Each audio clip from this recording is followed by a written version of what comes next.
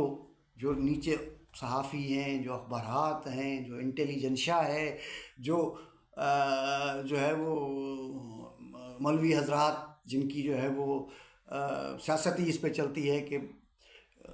فلاں کو فتح کرنا ہے اور فلاں کو گرانا ہے، فلاں کو اٹھانا ہے، تو وہ جو دباؤ ہے اس کیفیت میں یہ حکومت برداشت کر سکتی ہے یا نہیں کر سکتی؟ ایک سوال تو یہ ہے۔ دوسرا سوال یہ ہے کہ ہندوستان آج کے بدلے ہوئے حالات میں، جیسے کہ پہلے میں نے کہا کہ وہ اس بات کے لیے راضی ہوتی ہے یا نہیں ہوتا ہے یا نہیں ہوتا ہے، اب یہ دو سوالات ہیں، اور ان دو سوالات کے حل کے لیے اسٹیبلشمنٹ کے تمام جو حصے ہیں ان کو بڑے اپنا سنجیدگی کا مظاہرہ کرنا پڑے گا، ان کو ایک میسج کنوے کرنا پڑے گا بہت ہی گراس روٹ لیول پہ، کہ بھائی نہ ہمارے حالات اس طرح سے ہیں کہ ہم اتنی دشمنیاں افورڈ کر سکتے ہیں، اور نہ ہی ہم